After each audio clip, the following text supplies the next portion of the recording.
Harry C Browne was born on August 18th, 1878 at North Adams, Massachusetts.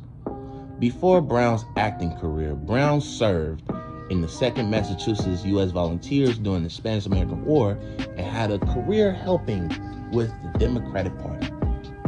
On February of 1914, Brown was offered a diplomatic position but later declined. Brown later worked for a stock company as an actor, casting him in plays such as Arizona and Rebecca of Sunnybrook Farm in the early 1900s. Brown was a phenomenal banjo player. Brown performed in vaudeville that is originated from France at the end of the 19th century.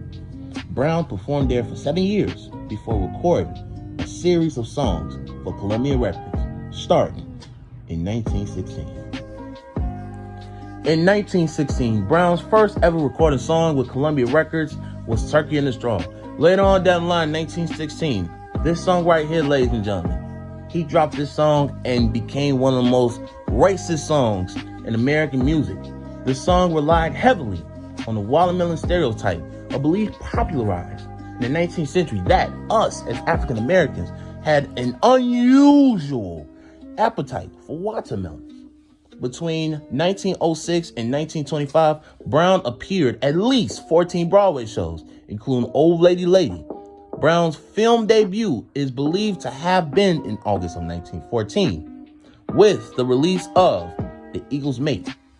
During Brown's career, Brown had roles in notable films as The Unwelcome Miss Hatch, The Heart of Jennifer, and Closed Doors.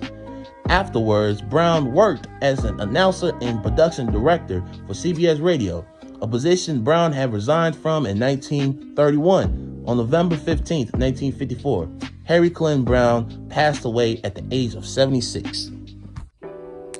The first watermelons appeared in South Africa around 5,000 years ago. They had spread it from there, and by the 2000th year BC, they were cultivated and became an everyday food in ancient Egypt. One of the earliest proof of that are the hieroglyphs of the buildings from that time that told stories about the harvesting of watermelons. The remaining of the watermelons were also found in the tombs of the kings, where they were left as food for the deceased in the afterlife. The hot desert regions that can be attributed to the high amount of water that watermelons contain. Even the Bible had mentioned that watermelons are the food of ancient Israelites who were enslaved in Egypt at the time. Today, China is the world's largest production of watermelons. Watermelons are 91% water and 6% sugar. They are eaten as desserts, but they are not just sugar sweets. They have high amounts of vitamin C and low fat and sodium, which makes them great food. The chicken was originated from Southeast Asia. The chicken first appeared on Earth between 4,000 to 10,500 years ago. The evidence supported that domestic chickens in Southeast Asia well before 6,000 BC, China and India by 2000 BC. Rooster and other names are terms of adult male birds, and a younger one may be called a cockerel. A male that has been castrated is a capon. An adult female bird is called a hen. An immature female is called a pullet.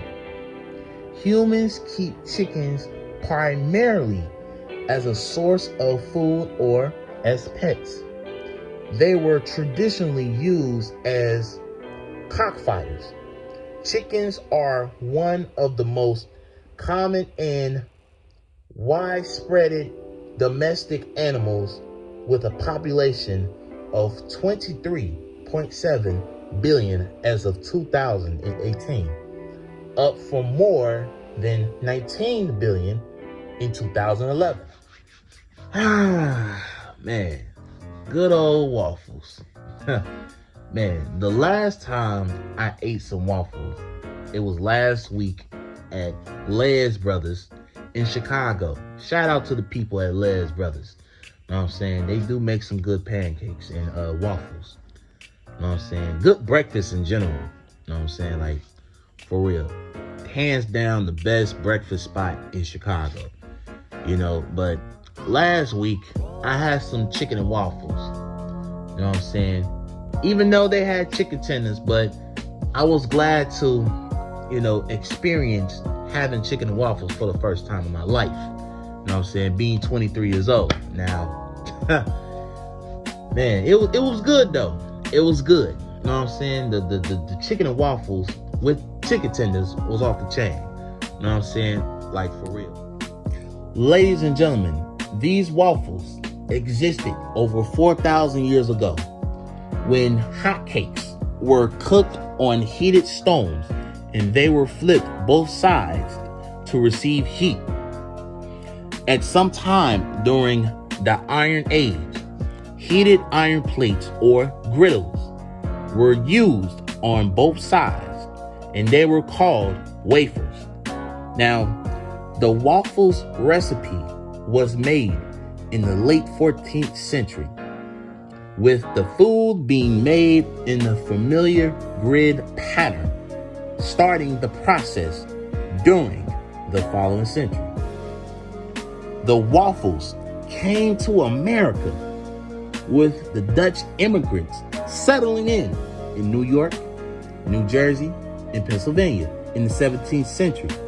In 1725, the word waffles was first used in the English language, and recipes spread it through England and America. In 1953, Frank Dorsa introduced the frozen waffles and changed the name to Eggos in 1955. Ladies and gentlemen, the story of chicken and waffles begins in Harlem in the 1930s. A restaurant named the Whale's Supper Club is listed as the origin of the recipe. Chicken and waffles were on the menu at this Harlem restaurant back during the jazz era of music. Now, ladies and gentlemen, as a 23-year-old black man, I love jazz. The story always goes that the dish was designed to be served between dinner and breakfast in the early hours when musicians were likely finished with their sets. A Harlem native even brought the recipe to LA when he moved, and it started spreading from the Pacific coast.